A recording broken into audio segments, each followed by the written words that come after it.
Hi guys, and yes, welcome to my WWE TLC 2018 reaction video. So yes, it is time for my final reaction video of the year for WWE TLC, which we had last night, and I've got to say, I really liked TLC. I thought it was actually a very solid pay-per-view. It had some very good matches, and I think it was a very, very good end to what's been a very mixed year for WWE in terms of pay-per-view quality. So, but yeah, I think this was a great way to end 2018 for WWE. So, yeah, I've got 12 matches to talk about. Let's get to it. So, start off with the pre-show very quickly. Buddy Murphy up against Cedric Alexander for the Cruiserweight Championship. It was fine. It was in front of half the audience. It was in front of a half full of audience. So yeah, and most of them didn't really give a crap. Even though it was a very solid match, and it was a very solid 10-minute match.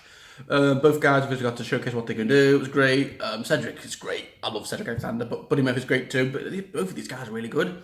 They deserved a much better spot on the card, I feel. But yeah, the crowd just weren't that bothered. And yet Buddy Murphy won at the end. I can't remember what his move's called, but yeah, he won. And yet the crowd just didn't really care. They were just like, oh yeah, Buddy won. Yeah, cool. It's just like there was hardly any reaction when he won, but whatever. Yeah, Buddy Murphy retains. Of course he was. I think he's going to keep that up for a while. Buddy Murphy. Yeah. So yeah, fine. And then we got a ladder match, a guitar and a pole match. It was just out of the ring, and yeah, the first to retrieve the guitar was the winner. So Bobby Lashley and Elias. It was fine. It was only 6 minutes. Elias won. Yeah, like I predicted. Yeah, just not much happened. He just grabbed it from the ladder and whacked. Oh no, he didn't whack it. He got it, so he won. But then Bobby Lashley attacked him with the guitar after the match. Was fine. It was a fine match. Nothing amazing though. And I feel like Elias won. Whatever. Yeah. Okay. Yeah. And then on to the main card. Yes. So to start off this pay-per-view, we had the mixed match. So yeah, we had the mixed match challenge finals. The Fabulous Truth going up against Alicia Fox and Jinder Mahal. Why is this on a pay-per-view? This should be like a pre-show match or on Raw, not to kick off a pay-per-view. I mean, I feel like Buddy Murphy and Alexander should have kicked off the show. This should have been on the pre-show. Whatever. It was fine. It was only 5 minutes. Yeah, Fabulous Truth won. I think Carmella won with a super kick to Alicia Fox. Yeah, so now they go on a week's paid vacation to Stamford, Connecticut, as R-Truth said. And yeah, and now Carmella is number 30 in the Women's Royal Rumble, and R-Truth is number 30 in the Men's Royal Rumble. So yeah, neither of them are going to win it, are they? But whatever, it doesn't mean anything. Yeah, that was that. Who gives a crap?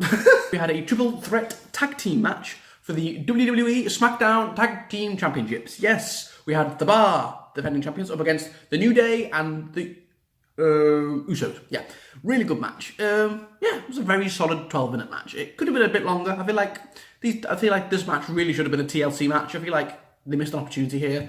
But yeah, it was a fine 12-minute match. It was very solid. It was very high paced. There was tons of action, tons of super kicks. These are the three best tag teams in the company right now, easily. All three are 5-time tag team champions. So yeah, they're up there with all the others like Edge and Christian and the New Age Outlaws. Yeah, and this was a solid match. And yeah, it ended with Sheamus hitting a brogue kick on Kofi Kingston, I think. No, it was Xavier Woods. And yeah, and they retained. Woo! I predicted The Bar. So yeah, it was a fine match. Although I would have been happy with any of the teams winning, to be honest. If the New Day Usos won, they would have become 6-time tag team champions, setting a new record. So yeah, it was cool. But yeah, Bar retained, and they head into 2019 as SmackDown tag team champions, and hopefully we can start a feud with the effing Sanity. I want to see Sanity get a big push. They've done nothing. So yeah, whatever. Yeah, this was weird. Yeah, we've got a TLC match between Braun Strowman and Baron Corbin. Yes. So yeah, let's just start. The Corbin comes out. He's like, yeah, all cocky because he knows Braun's a bit ninja. And the ref starts a 10 count. Heath Slater starts a 10 count. But then out comes Braun with a brace, and he's like, And Corbin's like, well, you can't wrestle me. And Corbin's like, you said it was no disqualification. so that means there's no rules. And then out comes then Baron Corbin starts getting attacked by the Raw roster. I thought that's pretty cool how the Raw roster are fighting back. They don't want this dickhead in charge of Raw any longer. So yeah, so out comes Apollo. I was like, yay! But then out comes Rude and Gable, and then Finn Balor's there as well. And then they all just start beating up Baron Corbin in the ring. All start hitting their own moves. That was great. Loved it. And yeah, then they all start hitting the finishers, and Corbin's just dead. And then Braun just walks in, just stomps on Corbin, 1, 2, 3. So yeah, Corbin is no longer general manager of Raw. Woo! Even though I predicted whatever. And Braun Strowman now has a title, another Universal title shot at Brock Lesnar at the Royal Rumble. Yay! So I can't wait to watch Braun get beat again at the Royal Rumble, because he's not going to win, is he? I mean, Brock's keeping the belt till WrestleMania, where he rumored has a match with The Rock, maybe, or Seth Rollins, we'll see, but yeah, whatever. We had Natalya going up against Ruby Riott in a tables match. Yeah, this was fine. It was 12 minutes. It was a lot longer than I thought it was going to be. And yeah, Natalya put Sarah Logan and Liv Morgan through the tables first. That was pretty cool. And then her and Ruby Riott had quite an even match for about 10 minutes. And it was a fine match. I mean, there was a lot of teasing because they had that table, didn't they, with Jim Neidhart and Natty's father. What was it? Oh yeah. And yeah, they were teasing that a lot. But Ruby Riott didn't get to put Natty through it, because that would have been horrible, wouldn't it? So, but yeah, Natalya with a pretty cool powerbomb, boom, puts Ruby Riott through a table. Done. It was a solid match, you know. I thought it was a bit weird how this was on a main card. Natalya and Ruby Riott with no feud. I thought this would be on the pre-show or episode of Raw, but it was a fine match. It was a fine, solid 12-minute match. Yeah, and Natalya wins. Of course she was going to win. She wasn't going to get put through a table with a picture of a dead father on, was she? That even for WWE, that's a bit far. So, yeah. And then we got the next match, which really confused me. Yeah, so we got Finn Balor going up against one of my new bays, Drew McIntyre, the big Scottish bastard, as I call him. And yeah, so yeah, I got to start with the match. So the match was fine. McIntyre was just dominating the whole match, start to finish. Finn Balor could hardly get any offense in, and yeah, McIntyre's pretty much about to win. And then out comes Dolph Ziggler with a distraction with a chair, but McIntyre stops him from doing it with a chair, and he whacks him, he claymores him with the chair, gets back in the ring, but then Balor hits a stomp, and yeah, he hits a coup de grace, and Balor wins. 1, 2, 3. Like, what? I don't understand this. Why is McIntyre getting pinned all of a sudden? I mean, this is 2 pinfalls for him in like 2 weeks now.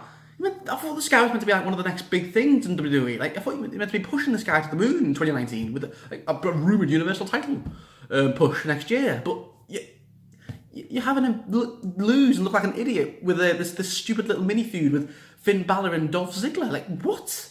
I don't like this. McIntyre should be getting protected.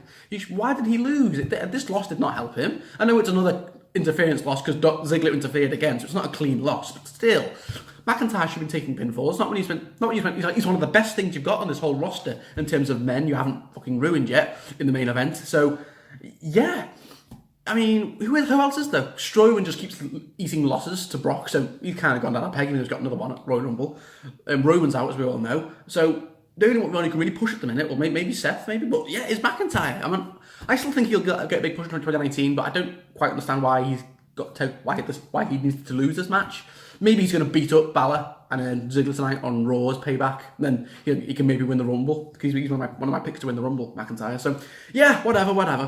Although at least Finn got a win, because when was the last time Finn won a pay-per-view match? It's been a while. Got a cheers match between Randy Orton and Rey Mysterio. Yeah, this was fine. I wasn't really paying attention for half this match. I was just on my laptop like. So I don't know why I just wasn't that bothered about this match, because there's been no feud, as much as I like Randy and Ray. And yeah, it was fine, but Ray won. I can't even remember how he won. I think it was like a cheeky roll-up pin. It was a cheeky roll-up, and he just like, yeah, booyaka. Yeah, and Randy's like, yeah, Ray wins. I predicted Ray would win. Yeah, Ray won. Whatever. At least it's a win for Ray, because he hasn't really had a big pay-per-view win since he came back, has he? If you don't count the win he had at Crown Jewel, but then lost him. So yeah, he hasn't really had a big winner on pay-per-view yet, has he, Rey Mysterio? So I think he needed this more than Randy did. Maybe they can continue this feud into the Royal Rumble, maybe, or I've heard a rumor that Ray might be going after the US title, maybe. Whoever wins it, Rusev or Shinsuke, or maybe even Joe. Something for Joe to do. Yeah, so we'll see. And then we got a singles match for the WWE Raw Women's Championship. Yeah. Rowdy Ronda Rousey! Woo! Yeah. Nia Jax. Yes. With Tamina. Oh god, I'm knackered after that. Right, so yeah, this was a fine match. It was nearly identical to the match they had at Money in the Bank back in June, basically, where Nia just dominates the early stages of the match, but then Ronda gets back into it, and yeah, it was pretty cool at the end. Ronda just hits an armbar, and Nia taps out, and Tamina's like, yeah, it was almost identical to the Money in the Bank match they had, apart from Alexa Bliss interfering. But yeah, it was fine. Of course, Ronda Rousey was going to retain, but Nia looked pretty decent in this match. She got some good offense in on Ronda. She hit a pretty cool Samoan drop, some pretty cool counters. But yeah, of course, Ronda Rousey was going to retain. She's not losing the belt till at least WrestleMania. No way. So yeah, Ronda Rousey wins.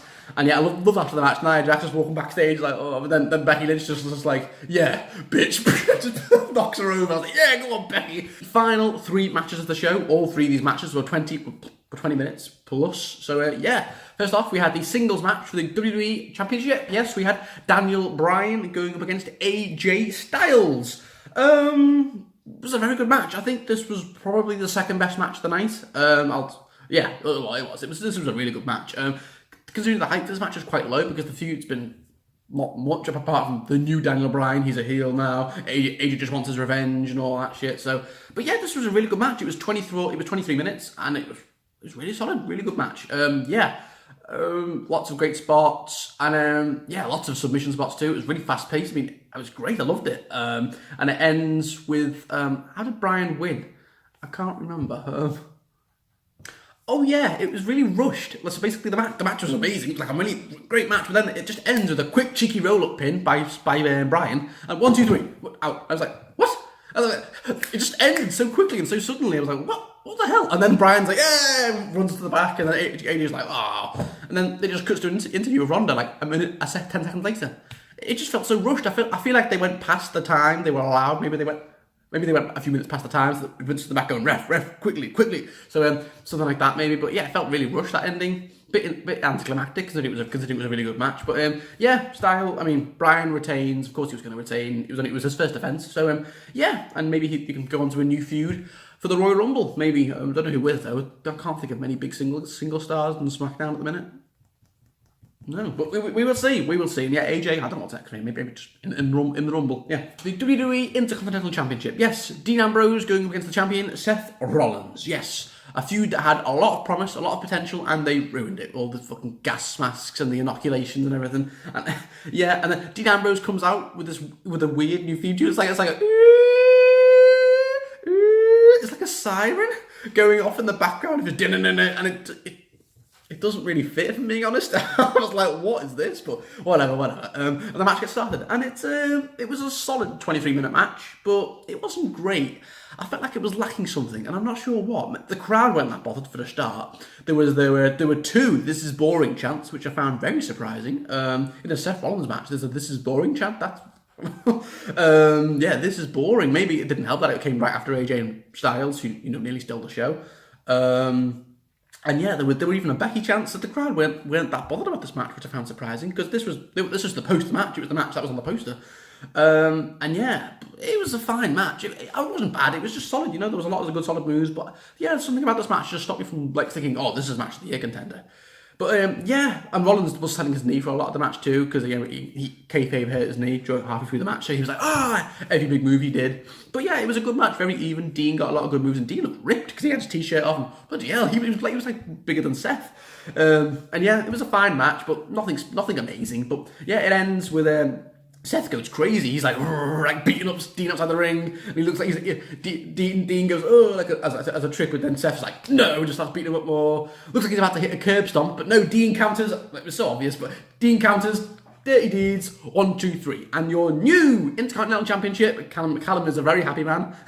Dean Ambrose, yes. It was pretty obvious, that ending. I could see it coming from a mile away. So I was like, oh, Dean's going to counter. Dirty Deeds, winner. And yeah, Dean Ambrose is the new champion. I'm happy with this, even though I did predict Seth or a DQ finish, because yes, Seth's had the IC belt for quite a while now. it was fine. I'm happy Dean's got the belt because I think like Dean did need something. And yeah, Dean ends the year as an Intercontinental Champion. So cool. I'm happy with this. Even though the match wasn't great, so I think these two can do a lot better. But maybe they'll get a rematch at Royal Rumble. Maybe we will see. But yeah, Dean Ambrose is the IC champion, and I hope he has a good run with it because his last run with IC as the IC belt was pretty shit. So like in 2017. So I'm hoping he can have a much better one this year. Well, next year. So yeah, with the main event, and without a doubt. Yeah, the match of the night. Oh, and main event as well. The triple threat tables, ladders and chairs match for the WWE SmackDown Women's Championship. Yes, I think this is the first time a women's match has main evented a WWE pay-per-view, if you don't count Evolution. Yeah, I think it has on WWE. I know NXT hasn't women's pay-per-view, but yeah, this is the first time I think. It deserved it because this is such a great feud. This is the match I was easily most excited for. The three most talented women on the main roster: Asuka, Becky Lynch, and Charlotte. And yeah, this was a great match. Fantastic. Oh, I loved it. Probably one of the match of the year contenders for me. Oh, it was great. It was so great. There were so many good spots in this match. All three women got time to shine. I think that's what's vital in a triple threat match. And yeah, there were some great spots. Becky Lynch, that was start with her. She was great. The man getting the biggest pop. I love Becky Lynch. She's one of the best things to do right now. Well, she has been for months. And with the man gimmick. Charlotte's great with her new heel persona. And yeah, Asuka getting a shot. So yeah, and I love so many good spots in this match. One of my favourite spots was that when Becky and Charlotte's on the table like that, and Becky just blew off the ladder. Ouch.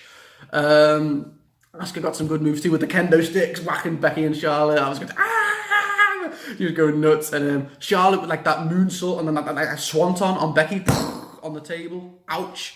Oh, it was awesome. It was so good. Oh, it's such a good match. Really, this definitely deserved to be the main event. Absolutely. But yeah, let's get to the ending. So yeah, Becky and Charlotte are duking it out on top of the ladder. Asuka's like a bit down, and then they look like one of them's about to win the belt, but then out comes Ronda Rousey. Oh, yes. So it definitely is happening, that rumoured Ronda Rousey and Becky Lynch and Charlotte feud. It's definitely happening. Well, she wants to get revenge on Charlotte for a start, doesn't she? So anyway, yeah, she just pushes the ladder over, and Becky and Charlotte fall outside the ring, and then Ronda just like, and then just walks back up. And then Asuka's like, Asuka climbs the ladder, and yes, Asuka. As I predicted, as quite a lot of people said, Asuka is the new SmackDown Women's Champion. Woo! And it's been so long overdue. You know, she's had such a bad year. I mean, ever since WrestleMania, it's just gone. You know, she's had all those 8 months of awful booking just went out the window with this, because I think she's back on top. This was her redemption story in a way, Asuka. You know, because after she's had, it's weird. She started off the year so strongly, didn't she? Winning the Women's Royal Rumble. But then as soon as Charlotte beat her streak, and then as soon as she had all those matches jobbing to Carmella at Money in the Bank and Extreme Rules, yeah, it just didn't do her any favours. And yeah, this was great. So Asuka is the new Women's Champion. I think this is great because Asuka can now go on to have a good run with the SmackDown Women's belt. And yes, and now Becky and Charlotte can go on to feud with Ronda Rousey, because Ronda Rousey, it's definitely setting up a match. Although I just want it to be Becky and Ronda Rousey. I don't want to see Charlotte getting involved. I just want to see. All I want to have at WrestleMania is Becky versus Ronda for the Raw Women's Championship in the main event. That's what I want to see. That's what we all want to see in the main event of WrestleMania 35. Becky and Ronda for the Raw Women's Championship. Book it, Vince. And yeah, so Asuka is the women's champion. Woo! I'm happy with that, because she started the year so positively, had a really shit year, but now she's ended the year so positively too. It's great. I'm so happy for Asuka. She deserved it so much after putting up with so much shit booking this year. So yeah, guys, that was TLC, and that is the final year of WWE, or the final year of WWE, the final pay-per-view of WWE 2018. That concludes what has been a very mixed year with WWE. We've had some pretty bad pay-per-views this year. You know, Crown Jewel, Backlash, Extreme Rules, Elimination Chamber. We've had some very average to bad pay-per-views. WrestleMania was very mixed, wasn't it? I mean, yeah. So it's not been a great year for WWE. I think it's been one of the lowest quality years, and Raw has been so bad this year. Well, the booking, I really hope they can switch things up. Next year we can have a much better pay-per-view. Yeah, because NXT's been so good. But yeah, guys. But I think this is one of the bright spots. I think this was probably I'd say this is one of the best pay-per-views of the year for WWE. Really, really good show. It did have some down points. I think Elias and Bobby Lashley was very forgettable. The Mixed Match Challenge match was just there. I think Natalia and Ruby Riott was fine, but I didn't like Drew McIntyre getting pinned. I did not like that. Randy and Ray was just forgettable. Dean and Seth was a bit of a letdown, but it was still a solid match. But yeah, everything else on the card was solid. Yeah, guys, really good show. So yeah, guys, that concludes 2018 WWE. I might be doing one more video for this year. I might do a video next week after Christmas on my top 10 matches of 2018. A lot of them are going to be NXT matches. Don't worry, I might do that next week after Christmas, probably Thursday or Friday. So yeah, guys. So thank you all for watching very much. I hope you all enjoyed 2018. I hope you all enjoyed my prediction and reaction videos with Callum. We will be back in 2019 with our Royal Rumble predictions, and I'll probably be back next week for a top 10 video list for matches. So thank you for watching, guys, and I'll see you all very soon. Bye. And have a very Merry Christmas. Merry Christmas, everyone. Woo!